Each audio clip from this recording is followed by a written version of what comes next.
Je vais aller là. Je vais aller là. Je vais aller chez Manet. Oui, parce qu'on... Ah. Mais c'est trop chiant. Ah tiens, hop là, ça c'est... C'est beau ça aussi. Oh là là, je veux aller sur les salles sur le côté là. Bah, attends, ça on l'a fait. Attends. Et là c'est un peu fainéant les gars, hein, parce que là t'avais le déjeuner sur l'herbe, et là t'as la mère de Whistler qui est juste à côté du déjeuner sur l'herbe. Donc là on est avec Renoir. Bon, on va y arriver. Oh, pareil. Là on est l'impressionnisme complètement... pas assumé, mais on a le... Ah, c'est du gars ça. On a vu le déjeuner sur l'herbe. Bon voilà, par contre là c'est pas très chronologique du coup. Bon après c'est pas trop dramatique, hein, mais voilà. Là on a du Monet. Ici on a Gauguin. J'adore ce tableau de Gauguin. Du Gauguin et là du Renoir. Donc en sachant que là c'est un petit mélange finalement. Impressionnisme, Gauguin, c'est pas un impressionniste. Gauguin. Cézanne. Ah pardon, j'ai crié. Café, il me faut du café. La femme à la cafetière de Cézanne. Ah, donc voilà, donc Cézanne, lui, pareil, c'est pas un impressionniste, hein, il est en marge de tout ça, il fait partie des modernes, mais là, on est plus sur quelqu'un qui n'est pas vraiment, enfin, qui n'est pas du tout impressionniste, en fait. Hein. Putain, je sais pas qui c'est qui m'appelle, tant pis. Donc voilà, donc Monet, impressionnisme, et là c'est la fin en plus, hein, de là, ce type de tableau, c'est vers la fin. Monet, ce que j'aime beaucoup, c'est son travail autour des séries. C'est-à-dire qu'il va prendre un sujet, par exemple là c'est la cathédrale de Rouen, la façade, et il va en faire plein de versions. Mais c'est pas des versions dues au hasard, c'est des versions qui en fait vont correspondre à des heures de la journée, à des moments précis dans l'année, en fonction des saisons, et aussi à des comment dire, des météos, enfin en fonction du temps qu'il fait. Il prend un sujet et il le ponce à fond. Alors il y a ça, mais aussi ce qui l'intéresse, c'est pour ça que j'aime bien les séries, parce que je trouve qu'elles définissent bien ce qu'est l'impressionnisme. C'est-à-dire qu'on va avoir une réflexion autour d'un objet, d'un sujet, et sur en fait, comment la lumière va avoir une incidence sur la couleur de cet objet. Et ça, c'est l'impressionnisme. Enfin, en gros, comment là, par exemple, cette cathédrale de Rouen, en fonction d'un temps qui est hivernal, comment la lumière va créer une atmosphère particulière, elle va créer des couleurs particulières. Et comment, sur cette même cathédrale, comment un soleil de printemps va mettre en lumière, comment en gros, comment l'objet va réagir face à cette lumière. Et en plus, avec la météo, par exemple, le brouillard, on peut avoir du brouillard, de la pluie, de la neige. Et donc il en a fait plusieurs. Il a aussi, dans le même genre de série, il a fait pareil avec les meules de foin. Et pareil, voilà, en fonction, est-ce qu'on est le matin, est-ce qu'on est le midi, le soir. Et il a fait aussi le Parlement britannique, comme ça. Donc il a fait plusieurs séries, et même les ponts de Giverny, de sa maison à Giverny. Donc c'est complètement ce type de série. Voilà. Et j'aime bien, je trouve que ça définit parfaitement ce qu'est l'impressionnisme. Et donc notre fameuse Cézanne.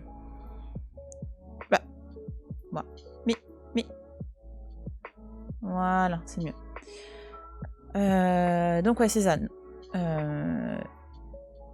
Cézanne, lui, c'est l'artiste qui va être à l'origine du cubisme. C'est-à-dire que c'est l'artiste qui va avoir une certaine manière de traiter ses motifs avec des volumes très simples. Donc là, ça se voit. Déjà, là, tu vois la cafetière, un volume très simple. Là, la cuillère, un volume simple. Enfin, on sent que tout est traité en fonction d'une forme, enfin des formes géométriques. En fait, on sent qu'on commence, enfin qu'il réfléchit à tout ça. Même regarde le personnage aussi. Le personnage, c'est un traitement en volume simple. Après, je dis pas que c'est simpliste, attention. J'adore en plus. J'adore Cézanne, même si je confonds son nom. Mais en tout cas, voilà. C'est là, on a un début. On est après l'impressionnisme. On commence à. Enfin, Cézanne va avoir une manière à lui. Déjà, il a une touche particulière, un petit peu comme tous les autres. Hein. Lui, il a une touche qui va souvent dans un sens. Attends, est-ce qu'on peut voir un petit peu? Bon, c'est un petit peu flou, mais on devine là un petit peu. On voit les accumulations comme ça de... Enfin, la disposition de ces touches de pinceau. Enfin, on sent... Il n'y a pas forcément un mélange sur la... Enfin, c'est pas un mélange du tout sur la toile là, hein, qui se passe. Il met par-dessus enfin, il fait une juxtaposition de touches. Mais surtout, Cézanne, voilà, c'est la question du volume. Et ce volume, ce traitement en volume, ça va être à l'origine de la réflexion des artistes cubistes, pour le coup, vous avez c'est Picasso et Braque. Ils vont explorer cette piste et ils vont la pousser très très loin. Enfin, tellement loin qu'on va aller dans des choses abstraites où tout va être représenté avec des motifs vraiment... Enfin, dont le rendu est très très éclaté en différentes formes. Voilà. Après, ils ont une période figurative, hein, là où ils représentent des choses. Mais en tout cas, Cézanne est à l'origine de leur réflexion. Hop. Et Renoir. Donc là, Renoir, donc lui, alors, on le met souvent effectivement dans la catégorie des impressionnistes. Donc à un moment au début de sa période, enfin avant cette période dite porcelaine, là, tout ce que vous voyez là, on est dans cette période. Enfin, il y a encore là, ça va encore, il y en a un, voilà. Ce tableau-là, il fait très très période porcelaine, je trouve. Il y a encore, hein, parfois, il y avait même... Enfin, Renoir, lui, il va exposer... Ah, lui, il fait... Ouais, lui, on n'est pas loin de cette période dite porcelaine, hein, de Renoir. Ça me fait toujours penser à des émaux de la Renaissance, son travail, quand il est dans cette période un peu... quand on dit porcelaine, c'est parce qu'en fait, les visages font très très blanc, comme si c'était de la porcelaine.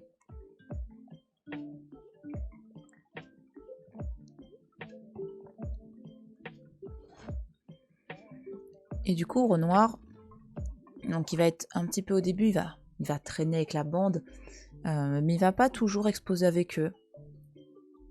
Et même, je crois, Cézanne, hein, il va peut-être exposer une fois avec eux, mais même pas sûr. Parce que les impressionnistes, comme leurs œuvres n'étaient pas du tout acceptées dans les salons officiels, et ben, ils se sont dit, bon bah, nick, je fais mon salon. Et donc, ils vont organiser leur propre salon. Ils vont en faire pendant un petit peu moins de 10 ans, dans les années 1870. Enfin, entre 1860... En gros, la PA, c'est 1876-1884. C'est le... Si, ça doit être ça. Donc, dans cette période-là, 1870-1880. Et ils vont exposer leurs œuvres entre eux. Mais après, ils acceptent, hein, enfin, ils acceptent évidemment d'autres artistes, mais qui font quand même partie de leur... Enfin, qui ont un peu le même schéma de pensée, dans le sens où qui en ont assez du système académique, enfin voilà, c'est parce qu'il n'y a pas énormément de place non plus, donc ils vont pas accueillir tout le monde, et c'est pas toujours bien vu d'exposer avec les impressionnistes parce que tout le monde se foutait de leur gueule. Hein. Alors là, c'est en termes de réception, c'est pas des artistes très très appréciés à l'époque. Hein. C'est rousse. Ça me fait penser au douanier. C'est douanier Rousseau, ça. Ouais. C'est assez particulier. Enfin, je trouve ça très étonnant comme l'art de Rousseau. Mais ça a tellement changé déjà encore le musée d'Orsay parce que ça, elle est plus à cet emplacement-là. Mais ils ont pas mal changé, de toute manière. Ah, ça y est. Hein? Fallait le montrer, hein. Ça aurait été con de pas le montrer, hein. Alors que fondamentalement, on s'en fout un peu. Je crois que c'est un café. Je ne sais pas s'il n'a pas été designé. Je ne sais plus quel designer, je sais plus. Je ne sais plus. Allez, je voudrais aller là-bas. Je peux pas? Bon, bah, écoute, on va passer par là. Hop, donc là, on est dans la salle consacrée à Degas. Enfin, il n'y a pas que Degas, hein, mais... Parce qu'en face, là-bas, on n'a pas... C'est pas du Degas. Hop. Là, on est encore donc dans cette partie mélangeant impressionnisme et de l'autre côté, Degas. Donc, Degas, c'est pareil. Degas, c'est pas un peintre impressionniste. Il les côtoie. Il expose avec eux. Mais c'est pas... Voilà. C'est pas... Enfin... Il est un petit peu en marge, comme Van Gogh en fait. C'est deux artistes en marge du groupe, mais qui se fréquentent. Enfin, Degas plus que Van Gogh. Van Gogh, il est très instable. Donc, il oscille entre Paris et... je vais y arriver. Arles et Auvers. Enfin, Auvers, c'est plus vers la fin, de toute manière. C'est à la fin. En tout cas, c'est un personnage très instable, qui est très fragile. Et voilà. Plus qui, malheureusement, qui a choisi de se suicider, qui avait vraiment une détresse mentale aussi très importante. Enfin, il était suivi par le docteur Gachet, entre autres. Mais voilà. Donc, c'est quelqu'un qui connaît un petit peu les impressionnistes, mais bon, c'est l'un des rares à vraiment avoir réussi à un moment donné à être très proche de Van Gogh, au-delà de son frère, c'est Gauguin. Et là, on est face aux œuvres en partie de... Tout n'est pas de Degas, hein. Cette partie-là, c'est pas Degas. Là, c'est Degas. Donc, on retrouve... Non, là non plus. Degas... Ah bah, c'est juste là, d'accord. Bon, voilà. Donc là, Degas, c'est quelqu'un qui va aimer représenter le monde de la musique, le monde de la danse. Et ce que j'aime bien avec Degas, ce que je trouve intéressant, c'est quelqu'un qui a une manière de composer ses tableaux comme s'il prenait une photo. Parce qu'il travaillait comme ça. Enfin, c'était quelqu'un qui aimait la photo. Donc hop, et on retrouve ça après dans la composition de ses tableaux. Il garde, au lieu de faire une composition avec les choses, avec tous les éléments, les sujets qui sont bien dans le tableau, qui sortent pas vraiment. Là, on sent que tu as une coupure nette, comme si il avait pris une photo, qu'il avait encadré cette photo. La fameuse danseuse de Degas. Hop.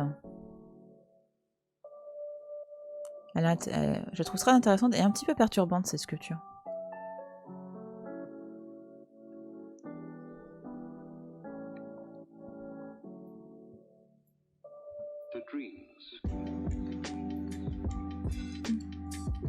Ah, Google est venu de nuit, visiblement.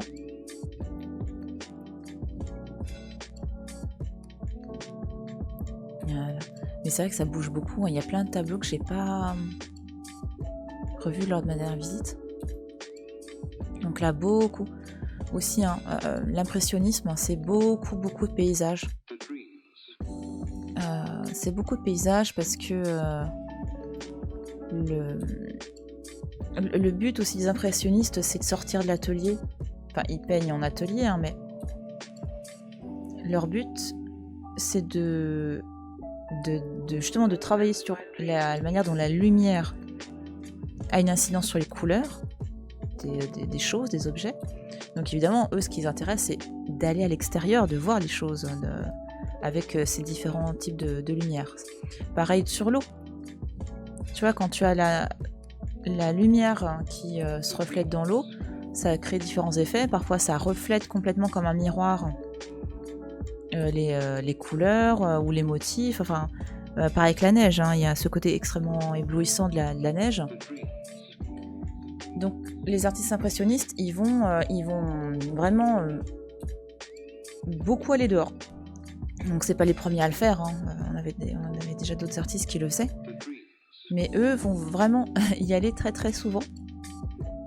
Et ils vont profiter du développement du chemin de fer.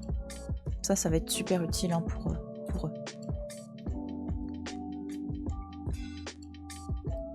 Donc c'est pour ça qu'on a autant.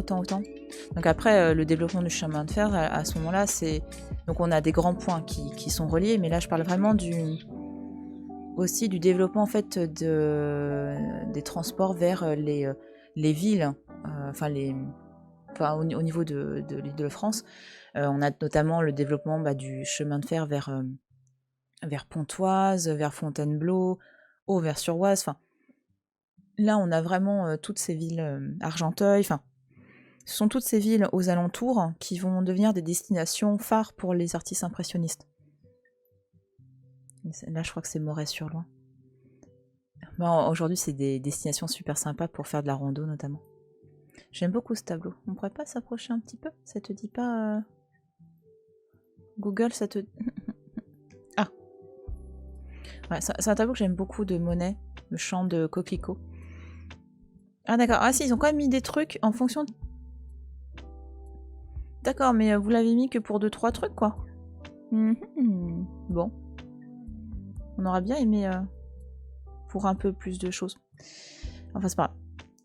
Et donc là, ouais, Monet représente ce petit champ de coquelicots, et les coquelicots, c'est juste des touches rouges, et je trouve ce tableau très reposant. Enfin, t'as envie de te poser. Tu t'imagines même là, installé au niveau de ce champ, et observer ces coquelicots. Tu t'imagines bouger un petit peu avec le vent. Je trouve que c'est très, très, très reposant ce type d'œuvre. Bon, ça ronfle à côté, ça va. C'est au coup de bestiole. Ah là là.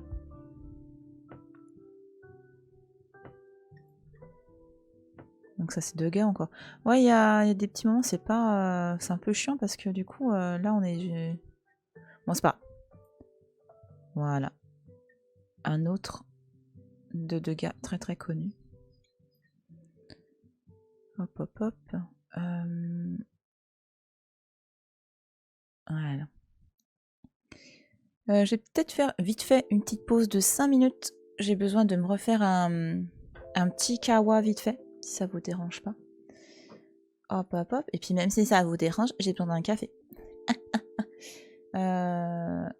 Hop, attends, je change juste vite fait. Voilà. Voilà. Je reviens dans 5 minutes, une petite pause café. À tout de suite. Voilà. Je refais un petit café. J'ai pris un petit morceau de chocolat. Hop, hop, hop. Hey, Médiathèque Riz, ou Rez, je ne sais pas comment on dit. Merci beaucoup, toi qui aimes la culture, et bienvenue sur cette chaîne où on parle d'art, de culture. Donc là, c'est parce que c'est jeudi matin. Et donc on est aujourd'hui au musée d'Orsay. Et on s'est arrêté, donc j'avais pas encore évoqué cette œuvre de Degas, In a Café. Donc bienvenue en tout cas, Médiathèque, bienvenue. Donc voilà, on est face à cette œuvre de Degas, une œuvre que j'aime beaucoup. Bonjour, et merci d'être là, bienvenue. Cette œuvre, en plus pour tout vous dire, cette œuvre-là, je l'ai en puzzle. Je me suis amusée à la faire en puzzle, donc c'est une œuvre que j'apprécie beaucoup. Rosé, d'accord. C'est dans quel coin du coup, Rosé? J'avoue, je connais pas. Pardon.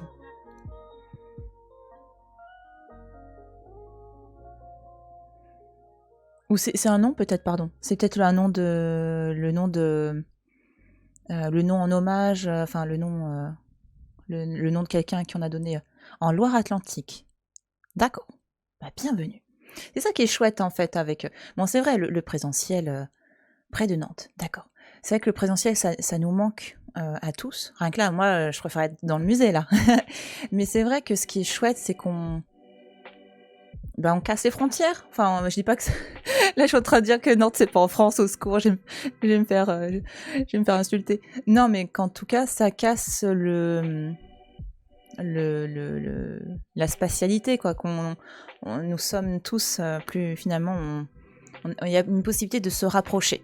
Voilà, autrement, même si c'est pas pareil. Mais on est... Voilà, c'est tout aussi plaisant, je trouve, de se dire, bah tiens, là, aujourd'hui... No offense, ça va. Ouf, je respire. Non, parce que voilà, depuis ce matin, là, je sens que mon cerveau il a un petit peu du mal à s'allumer, donc voilà. Et parfois, je dis, voilà, je peux dire des choses un petit peu étranges. Donc là, pour ça, c'est chouette. On est avec plein de. Enfin, on peut venir de plein de destinations différentes et on est là. Ça maintient le lien, c'est clair. Mais oui, et ça, c'est chouette. Mais on est un animal social, hein. Là-dessus, l'être humain, il a besoin de créer du lien. Et donc, si on peut pas le faire en physique, on le fait autrement, on s'adapte. Là-dessus, on est intelligent. Là, voilà, donc 2 gars in a café. Donc, soit on l'appelle oui dans un café, soit à l'absinthe, hein, ce tableau, tout dépend. Et là, on la ressent plus, on sent vraiment, je trouve, ce côté, voilà, cette photo prise mentalement par, sans doute aussi pour préparer, pour réaliser l'œuvre. 2 gars, c'est quelqu'un qui est du genre à plus peindre en atelier. Donc, c'est aussi pour ça que la photo l'aide beaucoup, ou alors quand ils peuvent faire des croquis très rapidement. Tout dépend du contexte, on va dire, enfin de qu'est-ce qui était possible de faire. Mais là, on ressent bien, il y a une mise en scène que j'aime beaucoup dans ce tableau, et on sent, on a l'impression que ouais, c'est une photo. Enfin, que c'est une composition de type photo. Voilà, c'est ça que je trouve très, très, très intéressant. Donc, dans ce qui nous intéresse surtout hein, dans ce tableau, c'est là, ces 2 personnages. On en a un qui regarde un petit peu de l'autre côté. Et ça aussi, c'est intéressant, c'est de voir, on est sur une composition. Le personnage central, et donc principal aussi, là en l'occurrence, bah, il ne nous regarde pas. Là, cette dame, elle a l'air, les yeux complètement perdus au loin. Enfin, elle est loin. Là, on le sent, elle est très très loin mentalement. Et on a aussi ce personnage qui ne nous regarde pas, il les regarde, mais... Enfin, il y a une sortie du tableau. Et du coup, ouais, c'est vrai que nous, là, on les regarde. On est à la fois... on s'imagine très bien là, donc assis ici, en train de... Je dirais pas d'espionner, mais il y a une manière un petit peu de regarder cette scène comme si on était présent, comme si on était... hop... Attends, je regarde quelque chose. Ah, c'est bon. On a eu ce traitement-là. On a l'impression de les observer. Voire de les espionner un petit peu, hein, quelque part. Mais ça nous arrive à tous. Parfois, on s'installe dans un café.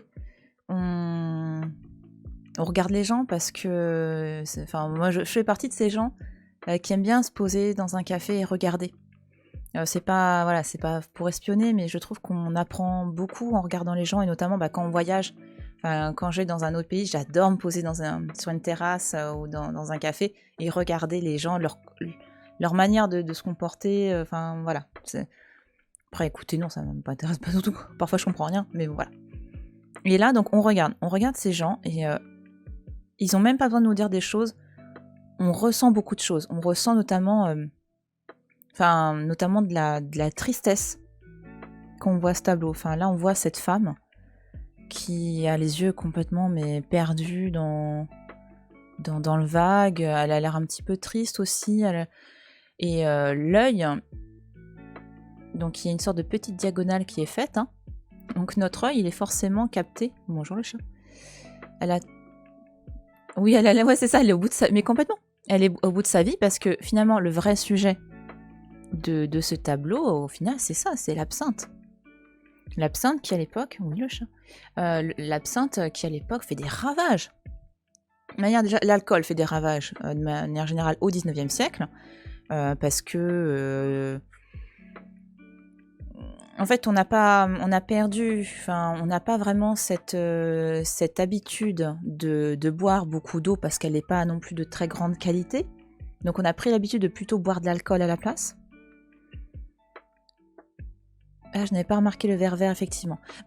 Mais par contre, il y a une construction quand même. Enfin, l'idée, c'est que le regard il nous guide aussi vers ce verre. Il est effectivement, sur le coup, c'est pas un détail qu'on voit, mais je pense que maintenant, on voit que ça.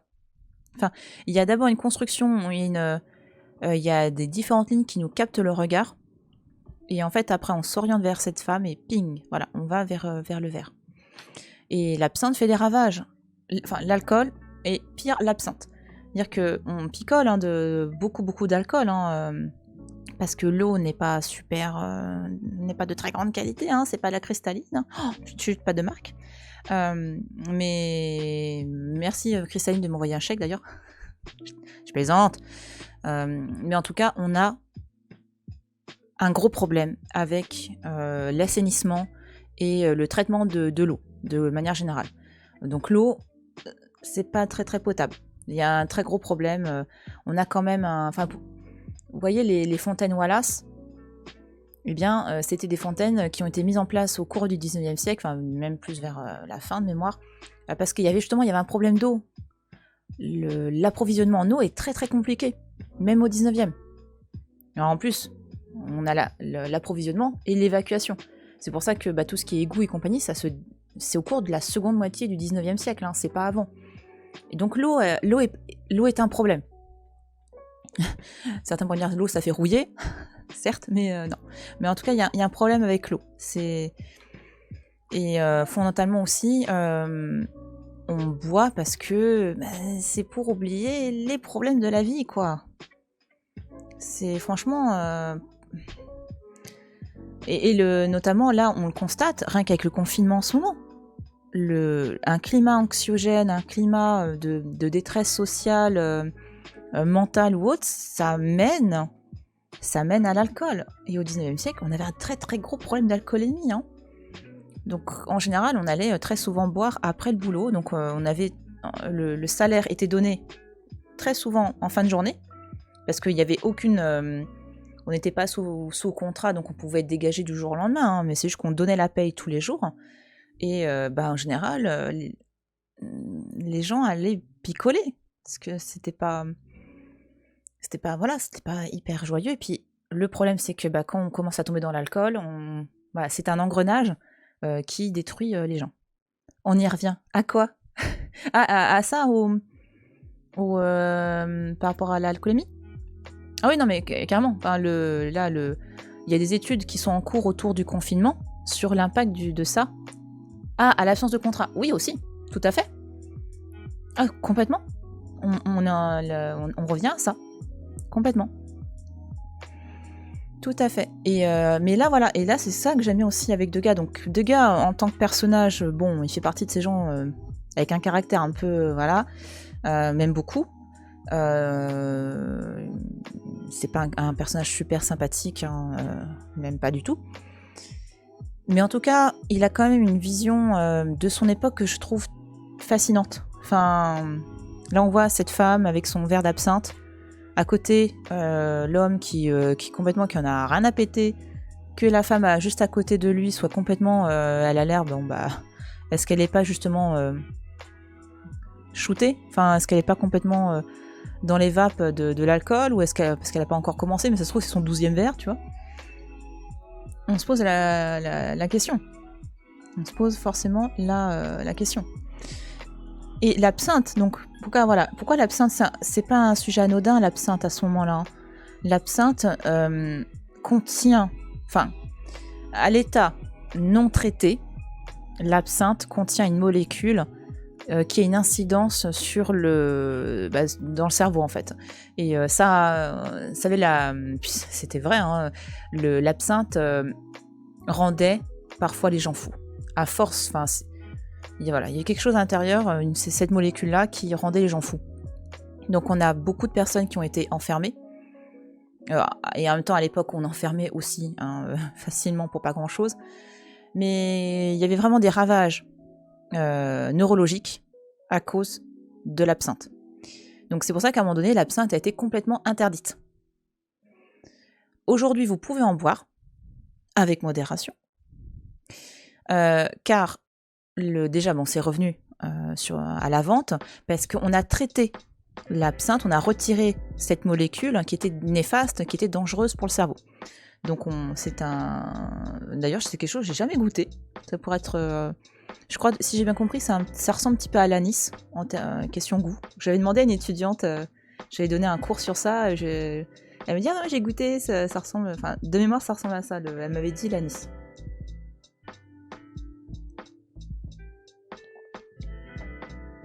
Et du coup, voilà, l'alcool est un gros problème au 19e siècle. Ce tableau-là, aussi pourquoi je l'apprécie, parce que c'était... dans tout ce qui est initiation à l'art, je trouve ça rigolo, c'est de s'interroger un petit peu sur l'impact, notamment des couvertures de livres. Parce que ça a été sur plusieurs éditions, la couverture pour l'Assommoir de Zola, qui traite bien de ce sujet. Donc, globalement, si vous aimez le 19e et que vous avez envie de comprendre un petit peu comment ces époques fonctionnaient, lisez Zola. Parce que Zola, il avait une manière de transcrire le quotidien des gens de manière super efficace, très intense. Et donc l'Assommoir, c'est une histoire autour de l'alcoolémie en fait, et des ravages de l'alcoolémie. Donc c'est en plus dans l'ouvrage, c'est une héroïne en fait, c'est une femme qui a un problème d'alcool. Donc enfin, la femme et le mari, les deux ont un problème. C'est pour ça que c'est parfait. Enfin, d'avoir pris ce tableau comme couverture de l'Assommoir, c'était une évidence incroyable. Donc voilà, je vous conseille l'Assommoir de Zola, enfin tous les romans de Zola de manière générale, c'est génial pour vous aider à comprendre le climat social du 19e. Alors ça, on l'a vu tout à l'heure. Ah là là. C'est Bougros, ça. Attends. Mais, reviens. Je veux pas être... Je vais aller là-bas. Allez, attends, j'ai vu la flèche, là. Ah, c'est pénible. C'est pas grave. Voilà. Bon, par contre, les outils sont quand même limités à ce genre de choses. Hein. Après, vous me direz, parfois en présentiel, on peut avoir des salles fermées, on peut avoir trop de monde. Donc, bon, rien n'est parfait. Voilà. Aucune solution n'est parfaite. C'est top de... Si, c'est Bougros, ça. Derrière, on reconnaît, il y a Dante et Virgile. Attendez, je sais plus par contre, c'est... Je regarde vite fait. Je sais plus... Voilà, mais je ne sais plus c'est quoi les... Ah, bah c'est pas Belka, hein. Je sais plus en fait, attends. Alors, c'est le chant 30 de la Divine Comédie. Mais ni à Thèbes, ni à Troie, jamais en aucun lieu on ne vit autant de furie, ni si cruelle à déchirer, non des membres humains, mais des animaux même que j'en vis en deux ombres pâles et nues qui, en se mordant, couraient comme le porc lorsqu'on ouvre les tables. L'une se jeta sur Capocchio, et au nœud du cou, en fonçant les dents, elle le tira de manière qu'elle lui fit gratter le ventre contre le fond solide, et l'arétin, qui demeura tremblant, me dit « Ce follet est Gianni Schicchi. » En fait, j'arrive jamais à savoir par rapport aux deux C, parce que pour moi, CH, c'est que, mais s'il y a... Bon, ça se trouve, c'est Tche. Qui, dans sa rage, va ainsi accoutrant les autres. Faudrait que je le lise Dante un jour. Donc ouais, c'est un... Ah bah attends, on va vite faire regarder, voilà. Je trouve qu'il est en construction, enfin, c'est horrible hein, le sujet en soi, hein, c'est... Coucou, oui, lisez Zola. Salut, photographie. Lisez Zola. Mais oui, Zola, c'est fantastique. Soit Alors moi, voilà, il y a 3 bouquins que je recommande de Zola. C'est Germinal, L'Assommoir et Au bonheur des dames. Là, vous avez un... Enfin, il y en a d'autres, hein, mais je trouve que ces 3 bouquins-là... Ah, et... Oh, mon Dieu, l'artiste... Enfin, l'œuvre. Alors, ça, c'est très chiant, du coup, à trouver à chaque fois. Approuver. L'œuvre de Zola. Voilà. Donc, si c'est parce qu'on parle d'art, d'artistes et tout, le climat artistique, ça, c'est dans le roman qui s'appelle L'œuvre de Zola. Et ça, mais c'est fantastique pour voir comment ça se passait à l'époque, les artistes. Est-ce qu'on doit répondre à un système ou pas? Est-ce qu'on doit... Voilà. Il est pur bouille, lui. L'air blasé. Voilà. Donc oui. Lisez Zola. Ah, mais non, mais t'es pas concentré, là. Mais Virgile, c'est en bas que ça se passe. Lui, il regarde là-haut. Alors, Dante a compris, c'est là que ça se passe. Ah ouais, c'est incroyable. Alors, Bougro, on le reconnaît facilement. Il y a forcément quelqu'un de roux dedans. En général. Hein, Bougro, il kiffe les roux. Et les rousses. Voilà. Ah, c'est dégueulasse. Non, mais par contre, c'est... La compo, elle est géniale, je trouve. Attends, hop, là, cet enchevêtrement-là de formes, de corps, de gestes, enfin, il y a des énergies qui s'affrontent, là, je trouve ça incroyable. Bon, par contre, voilà, c'est un sujet très très glauque, qui peut être un peu dur. Bon, d'ailleurs, c'était un petit peu trop... On ne sait jamais, hein. Ça se trouve, il y a des jeunes de 13 ans. De 13 ans et un jour, parce que voilà, on ne peut pas être sur Twitch avant 13 ans. Mais voilà, c'est un sujet qui est quand même assez sensible. Attends. Donc là, on était là. Est-ce qu'on peut pas... Ah là là. Ah, pareil, là. Yeah. Hop, Caillebotte, vous avez les raboteurs de parquet. Caillebotte, pareil, hein, il fait partie du groupe des impressionnistes. On retrouve chez lui ce traitement de la lumière sur les objets qui va donner des couleurs particulières. Donc, de nouveau, voilà, l'impressionnisme, c'est ça à l'origine comme réflexion. Comment la lumière se reflétant sur des objets va créer certaines couleurs. J'adore. T'adorais lequel? Celui de Bougro ou celui de Caillebotte? Et je crois que celui-là aussi, c'est sur une couverture de livre. Et là, c'est un autre pan de l'impressionnisme qui est très proche du coup des réflexions, que ce soit des réalistes, des peintres réalistes comme Courbet. Et finalement, Manet, c'est aussi... Manet, il est entre le réalisme et... Enfin, il est un petit peu dans une case à part. Mais en gros, on a une réflexion qui est commune à ces artistes de la seconde moitié du 19e. On a une réflexion autour de la question sociale, en fait. Caillebotte, c'est très très beau ce qu'il a fait. J'ai eu l'occasion de visiter la maison Caillebotte à... Mince, c'est où? Ah, flûte, attends, parce que c'est magnifique, vraiment, allez-y, c'est incroyable. Ah, purée, c'est... Ah, hier, voilà. C'est un lieu extraordinaire qui appartient à la famille Caillebotte.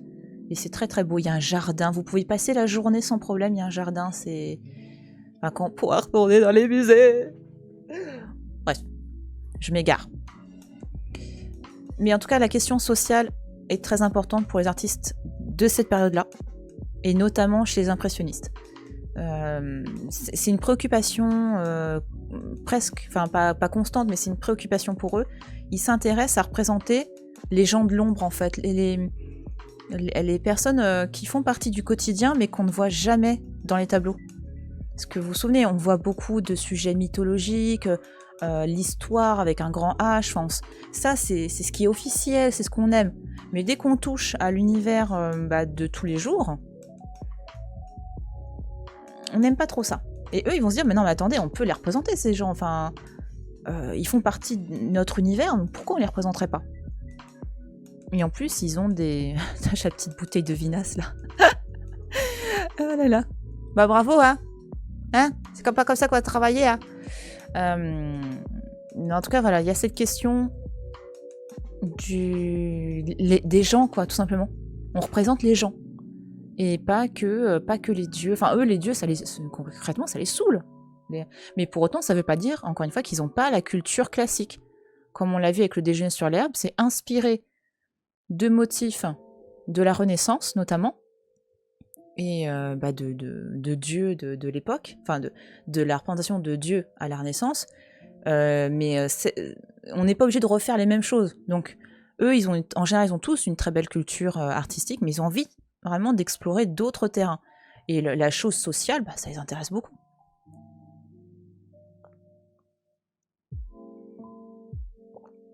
Hop, et Caillebotte, ouais. Caillebotte, c'est vraiment... En plus, Caillebotte, c'est quelqu'un... Alors, Caillebotte, j'adore. C'est un artiste, déjà qui a un talent fou. Enfin, voilà. Et en plus, c'était un homme passionné par le travail du bois, et notamment le travail... il faisait ses bateaux.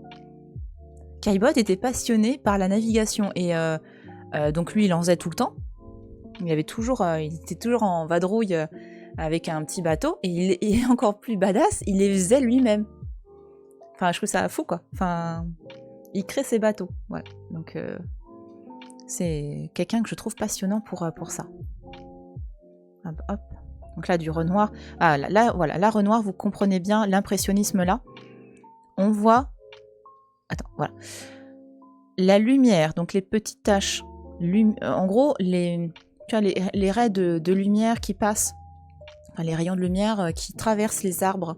Et ça va créer des petites taches de couleurs différentes.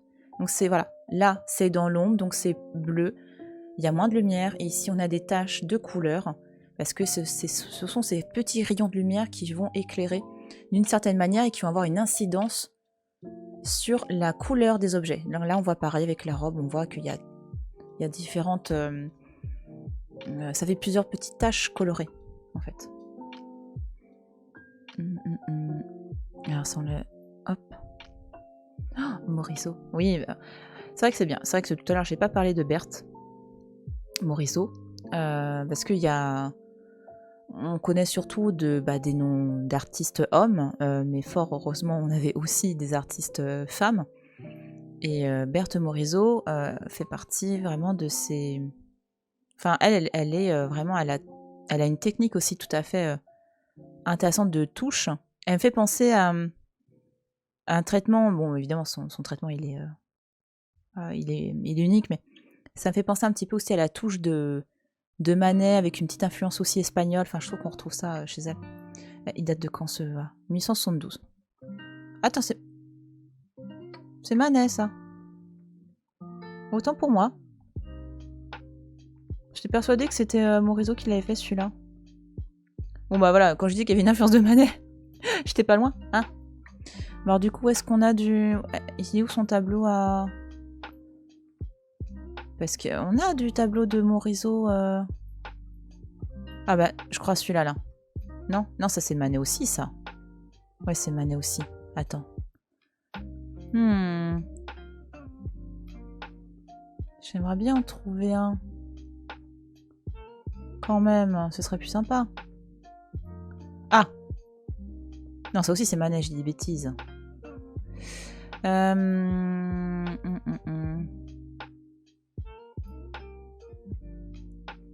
Attends. Hop. Petite... Et où l'arche? Oui, vas-y, c'est pas grave. Alors oui, moi, les sites... Faudrait qu'on fasse un live sur les... Ah, c'est marrant comment ça fait chez vous, là, les petits points. Faudrait que je fasse un live sur les sites des musées. Parce qu'il y aurait des choses... une sorte de test des sites. Morisot. Alors... Non. Oui, voilà, moi, c'était chercher le berceau, là. Hop. Je vous montre un petit peu parce que je suis pas sûre de le trouver. Allez. Voilà. D'accord. Bon, on peut pas plus? Ah.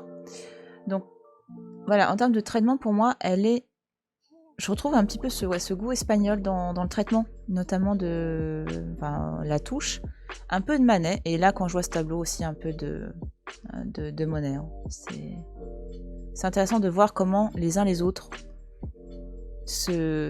s'influencent. Mais c'est vrai que c'est souvent des tons un peu sombres. Enfin, aussi ce qui me fait penser à Manet chez Morisot, c'est un jeu de contraste entre les couleurs sombres et des couleurs très claires en général. Donc là, il est pas... Non, il est pas là. Il est plus grand, ce tableau-là. Ça, c'est du Monet. Attends, non, ça, c'est... Ça, c'est Renoir. Bon. Ok. Hop là, un petit saut dans le temps. Donc avec Gauguin. Je me rappelle une fois, j'avais donné un cours. Enfin non, je donnais pas le cours, c'était des oraux. Donc les étudiants passaient, ils devaient parler d'une œuvre en fait. C'est pas du tout des profils à la base artistiques, hein, c'était des personnes qui avaient pour vocation de travailler dans le secteur du luxe. Et l'une des personnes qui passait, bon, c'était sur une œuvre de Gauguin. Et elle disait Gauguin à la place de Gauguin.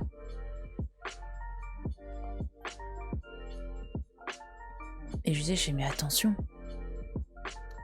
vous vous rendez pas compte. Enfin, moi là, je rigole, moi ça me fait sourire, c'est mignon, mais je leur dis, mais vous vous rendez pas compte, ne dites jamais ça. Ne dites pas ça, parce que là, ça peut vous nuire. Enfin, une sorte de... Comme s'il y avait un plafond de verre au-dessus de votre tête. Imaginez, vous discutez avec un grand nom du secteur du luxe et hop, vous sortez le mot Gauguin au lieu de Gauguin. Attention. Après, vous me direz, non mais attends, tout à l'heure, t'as confondu Gauguin et Cézanne. Eh oui. Mais ça, ce sont les aléas du direct. Surtout si on travaille dans le luxe, ça ne le fait pas trop. Tout à fait, ouais. Mais après, ça arrive, hein, les petites... voilà, comme je disais, moi là, plutôt... j'ai dit j'ai bugué à un moment donné sur Carpo et Dalou, j'ai bugué sur... je sais pas, j'étais à fond sur « Ah, ça, c'est Gauguin, machin... » Non, mais c'est... Enfin, et après, tu dis... Ça se reconnecte à un moment donné, les connexions elles se refont, et tu dis « Mais qu'est-ce que j'ai dit? Pourquoi j'ai dit Gauguin? C'est Cézanne. » Enfin, voilà. Ça, c'est direct. Hein. J'ai eu le droit à des choses étonnantes cette année aussi en oral blanc d'HDA. Ah, t'as lu genre Ingresse? J'ai souvent eu Ingresse, moi. Alors par contre, Ingresse, je l'ai eu de la part d'étudiants en histoire de l'art. Donc là, en général, je fais les gros yeux. Ah bah oui, non mais Ingresse, voilà. Voilà. Oui. C'est... Tout à fait. Je me demande si j'ai pas eu aussi un Van Gogh. Je me demande si j'ai pas déjà eu ça un jour, un Van Gogh ou Van Gogh. Je sais plus, j'ai eu un truc dans le même genre aussi. Enfin, c'est rigolo. Après, t'as des noms... c'est compliqué. Enfin, là-dessus... en fait, je troll, hein, mais c'est vrai que moi, il y a des noms parfois. Par exemple, il y en a un, j'ai jamais su comment on le disait, c'était Murger ou Murger. Celui qui est à l'origine de la bohème artistique. Enfin, qui a écrit. Et ça me rendait folle, parce que j'arrivais pas à savoir... parce que j'avais des profs qui disaient les deux. Donc, mais c'est perturbant, en fait. C'est très perturbant. Ah, c'est marrant, là, celui-là de Gauguin. De Gauguin. Avec, là, c'est très moderne, ça, cette bande jaune, là. C'est fou, hein. Ah, Gauguin, quel ego aussi. Bon, après, Gauguin... c'est toujours gênant pour moi de... Alors, c'est moins gênant parce que c'est un artiste décédé, donc voilà. Mais vu le personnage, c'est toujours problématique de parler de...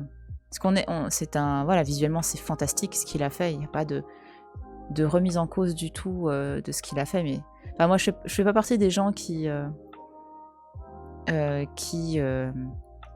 dissocient l'homme de l'artiste. Hein, pour... Mais comme il est mort, ça va, ça le fait. Ça me dérange moins. Parce qu'il peut pas bénéficier de son vivant de tout ça. Donc, de toute cette... Mais c'est vrai qu'il y a des choses très très gênantes avec... enfin, condamnables. Avec Gauguin, de toute manière. Mais c'est pour ça qu'à en son temps, il était il avait de très gros problèmes juridiques parce que, voilà,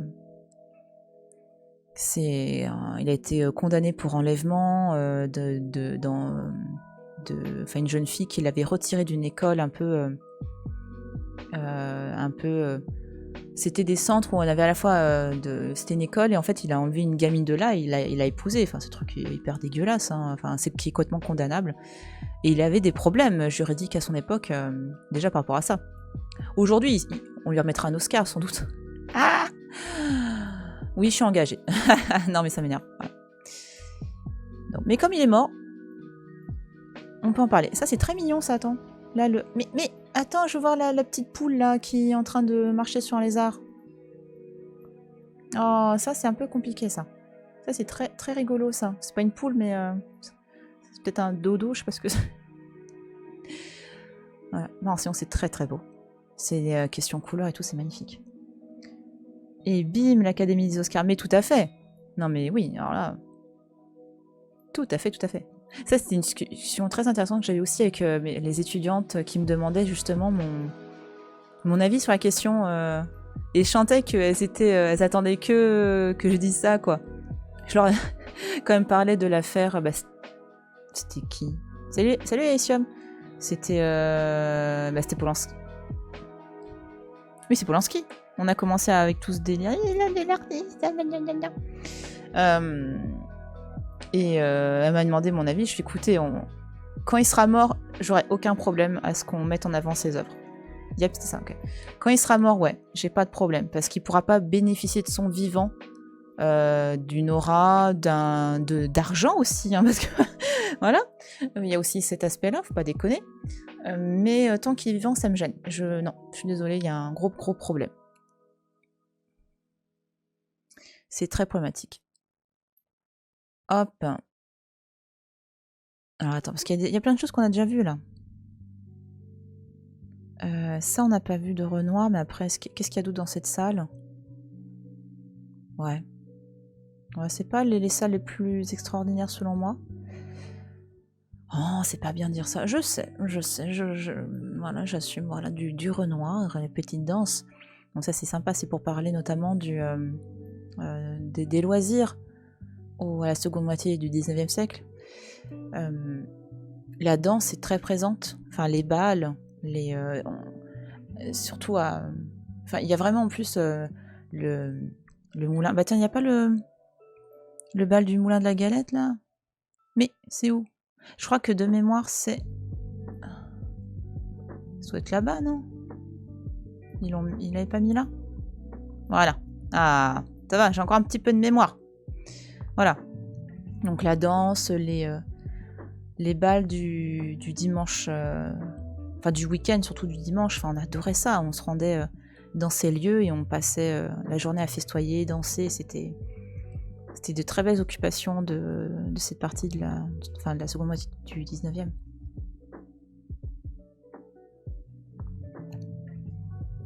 Ce n'est peut-être pas le premier, mais il était très médiatique. Oui.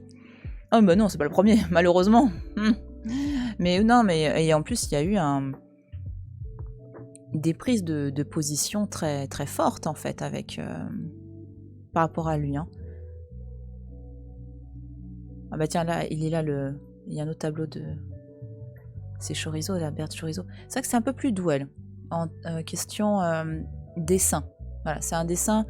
Là, ce qui va encore plus primer, là, c'est vraiment ce goût de la couleur. Bon, après, je suis un peu loin aussi, donc c'est pas évident. C'est très joli comme portrait. Très, très sympa. Alors, qu'est-ce qu'on a là? Ah, oui. Du Jérôme, un petit peu. Alors là, voilà. Là, par exemple, on va aller sur un tableau complètement académique. Bon, par contre, on peut pas avancer plus, les gars, là. C'est pas cool. Bon, là, ça me permet de le voir un petit peu plus grand, remarque. Morezo, tu veux dire, tu as faim? Quoi, j'ai dit quoi?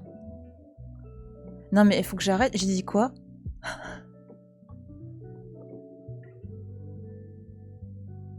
Je me fais peur. Chorizo? C'est pas impossible. Je dis depuis tout à l'heure. j'ai un problème avec les noms. C'est très très probable. C'est peut-être. Donc si j'ai dit chorizo, pardon. Non, ça va, j'ai pas faim. Puis je me suis mangé un petit morceau de chocolat pendant la pause. Ça va, j'ai pas faim. Va manger quelque chose. Ah, pardon. Non, non, bah non. Bah désolé si tu dis chorizo. Terrible. La pauvre Berthe, elle se dit non mais vas-y là, tu m'insultes, tu me traites de charcuterie. Bah bravo. Non, ça va aller. Ça va aller, ça va le faire. Ah, terrible. Ah là là. Et donc, bah, Jérôme, c'est un peintre académique. Vraiment par... Enfin, si, c'est un peintre académique. Et puis, tu ne la reconnais pas non plus sur le portrait de Manet. Bon, ça va. Ça va. Je suis fatiguée, hein. Je me suis couchée tard hier, j'ai fini mon stream tard. Hier soir, je suis fatiguée. Voilà. Je suis pas très bien dormie. Oui, bon, ça va. Au moins, j'ai reconnu la touche de Manet, c'était déjà ça. Je te jure, non mais oui, je sais. J'ai honte. J'ai honte. J'irai relire l'histoire de l'art de Gombrich pour me... En signe de pénitence. J'irai, ouais. Ou me donner des coups de bouquin sur la tête. Après, ça va pas améliorer ma tête, je pense. Voilà. Mais non, allez, on va rester sur... On va rester sur Jérôme. J'aime beaucoup Jérôme. J'aime bien son... Enfin voilà, c'est pour dire que c'est pas parce qu'on est académique qu'on fait des trucs... voilà. Non, c'est des... Regardez-moi, ce travail de la musculature, c'est incroyable. Enfin, quand je vous disais, c'est des génies. Hop, voilà. Vous voyez, ce travail-là, vraiment de la musculature, enfin, question des seins, c'est impressionnant. On dirait une photo, quoi. Là-dessus, c'est vraiment... c'est magnifique. J'ai pas d'autres mots, c'est très très bien fait. On sent la qualité technique de la formation des élèves qui ont suivi l'école des beaux-arts. Là, c'est incroyable. Bon, par contre, ce que j'adore aussi dans ce tableau, c'est les têtes de neuneux qu'ils ont, les deux, là. Enfin, ils sont rigolos. Enfin, ils sont... J'ai mis un jugement horrible, je sais. Mais je trouve, ils ont une petite tête de neuneux rigolote. Bon, après, le sujet aussi, il est un peu... Là, elle est en mode, mais non, mais arrête là avec tes conneries, là, je m'en fous de tes coques. Dégage. En toute amitié, va-t'en. Et donc, Jérôme, hop. Voilà. Donc, lui, peintre académique, il a aussi fait des... En fait, ce que j'aime bien chez lui, c'est des représentations, notamment de tableaux d'histoire, mais pas forcément de très grands moments d'histoire. Il y avait un côté aussi un peu trivial, dans le sens... on a deux jeunes Grecs qui regardent qui font un combat de coq. On a aussi le tableau que j'aime beaucoup de Jérôme, c'est Morituri te salutant. On a un gladiateur, on a le point de vue d'un gladiateur dans une arène face à, je ne sais plus si c'est un empereur ou autre, mais enfin ça fait vraiment fresque historique, mais pas forcément de très grands moments d'histoire. Après, il a aussi fait des tableaux avec des grands moments d'histoire, mais lui, il est passionné par ces sujets-là et ça se sent, il va explorer toutes les facettes de ce sujet-là.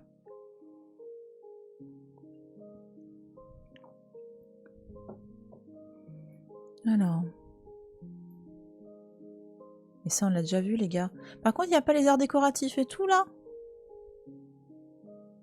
Ouais, ça, c'est le pont d'Argenteuil de Monet, ça. Bah, là, on voit bien, tu vois, ce côté...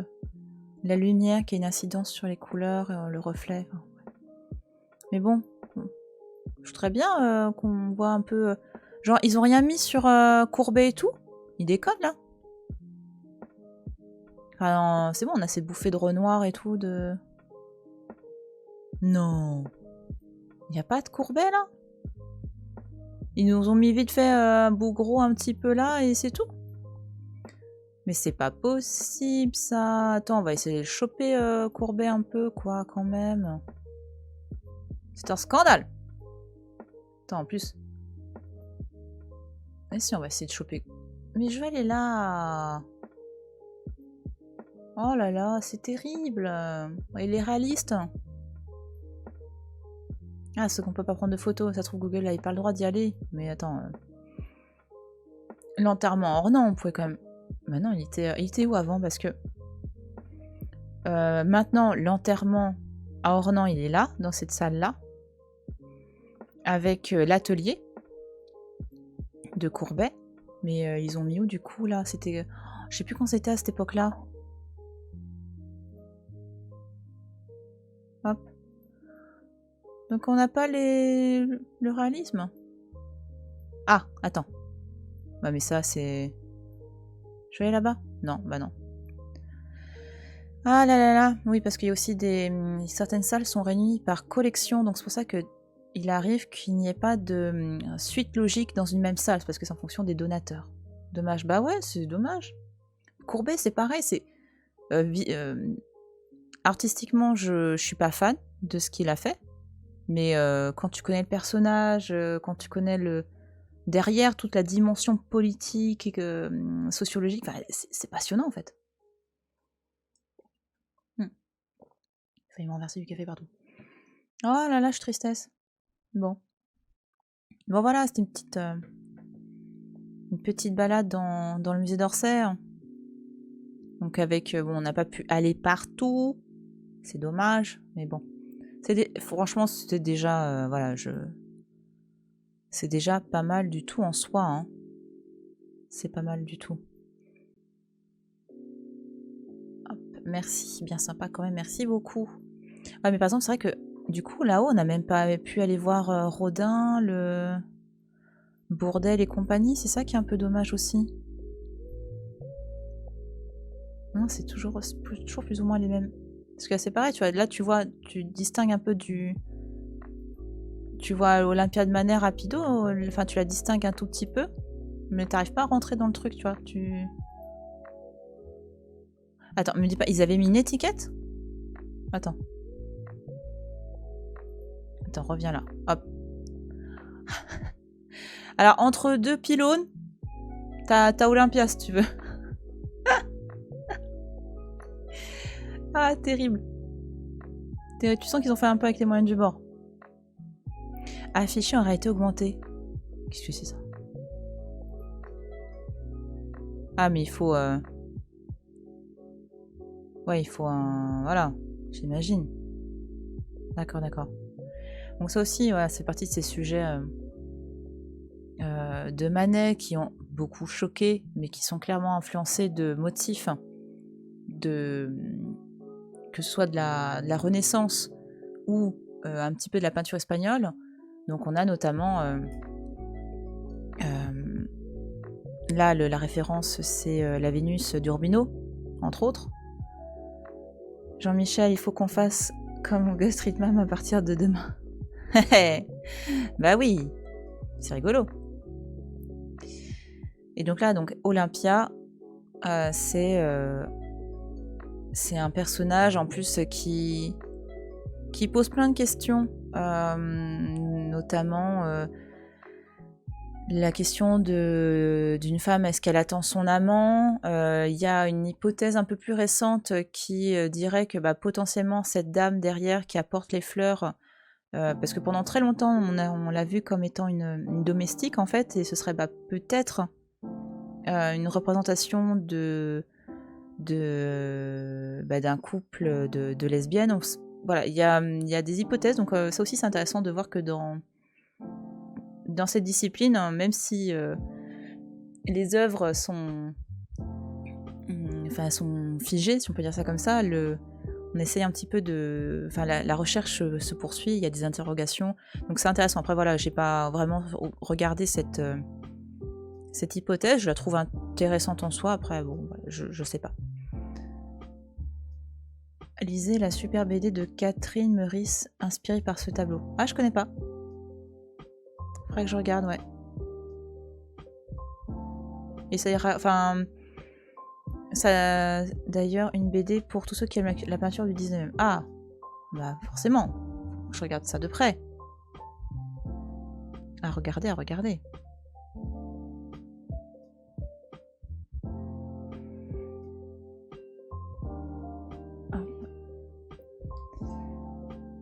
Puis là, oui, Petroconi, c'était le même modèle. C'est Victorine Meurant qu'on retrouve d'ailleurs dans le tableau qu'on a vu précédemment, le déjeuner sur l'herbe. Voilà. J'adore le petit chat noir. Hein, c'est comme petite Gigi. En plus, la Gigi est contente, elle a récupéré sa place. Donc là, c'est pareil. Donc le chat, à l'origine, le détail du chat, j'aime bien ce détail parce que quand on veut représenter enfin, dans les tableaux, on a une femme, tableau sculpture, hein, et qu'on veut mettre en avant les valeurs morales de cette femme, et notamment la fidélité, on représente très souvent un chien à ses pieds ou à côté. Le chien est le détail qu'on retrouve pour vraiment symboliser ce concept de fidélité. Et là, le fait d'avoir un chat noir, c'est rigolo. On est là, Manet casse ses codes. C'est un détail qui paraît anodin, mais en fait qui ne l'est pas. Hop, voilà.